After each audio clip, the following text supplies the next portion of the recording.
to a halt. We don't just want the brain to be asleep. We want the metabolic activity of the brain to stop. Every measurable output that the body puts out really disappears completely, so that you have no measurable neuronal activity whatsoever. Prior to the operation starting, a lot of activity goes on.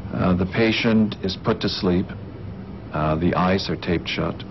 There are little clicking devices put in each ear in order to monitor the brain. The patient is then completely covered. The only thing that's really exposed is the area of the head where we work.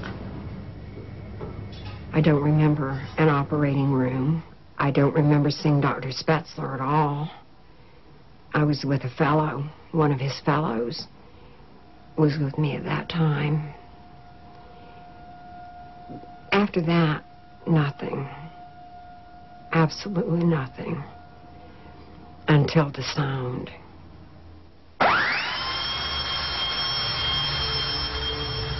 And the sound was unpleasant, was guttural.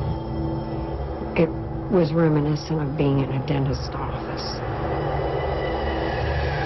And I remember the top of my head tingling, and I just sort of popped out of the top of my head.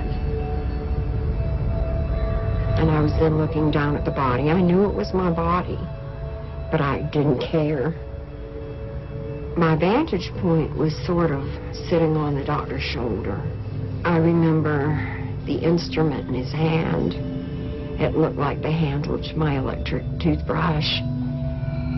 I had assumed that they were going to open the skull with a saw.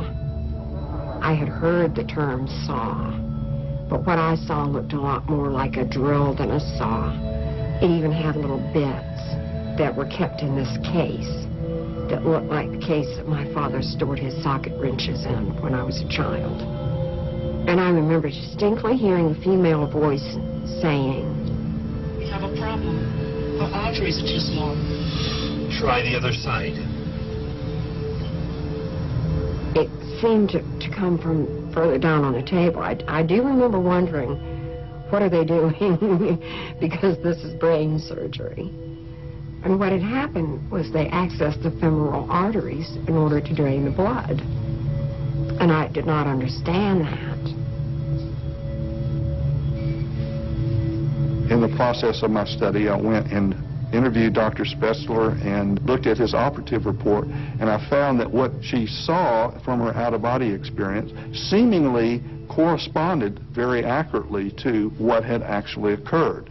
She looked at the bone saw that was being used to cut open her skull. I didn't have any idea what this thing looked like. She described it as an electric toothbrush, which I thought was ridiculous. I had to send off for a picture of this saw to Fort Worth, Texas, to confirm whether or not what she said it looked like actually was accurate. And I was astounded when I saw the picture. It indeed does resemble an electric toothbrush. I don't think that the observations she made were based on what she experienced as she went into the operating room theater. They were just not available to her. For example, the drill and so on, those things are all covered up. They're not visible.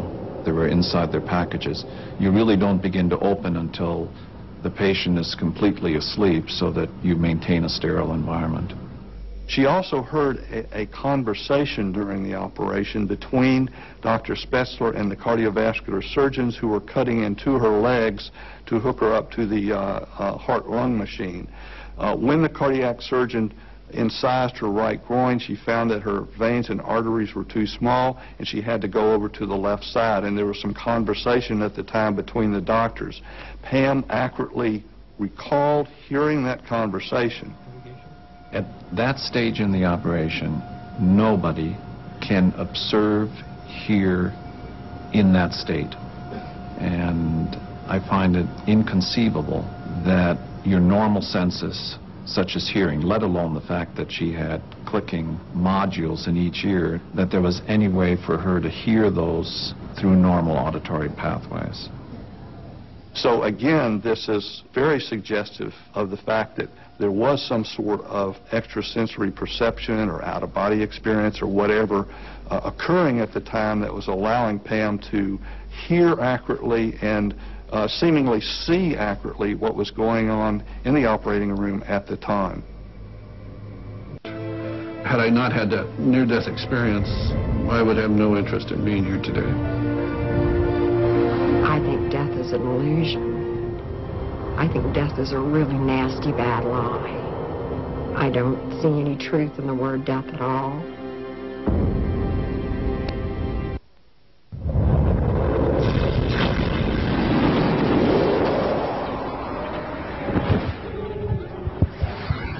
Entonces, esta es la prueba que hemos visto, queridos amigos y hermanos, acerca de este paciente, que no tuvo ningún tipo de señal neurológico, no había electricidad en su cuerpo, no había bombeo del corazón, ni actividad de los pulmones.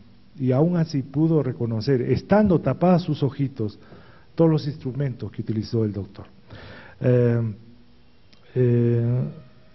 Vamos a ver ahora otro caso que pasó, ya lo hemos pasado esto en el programa anterior y vamos a verlo de nuevo, de una persona que está sufriendo cáncer terminal y tiene un último mensaje, tuvo una última experiencia y le dijo a su hija que le prometiera que iba a pasar este mensaje a nivel mundial.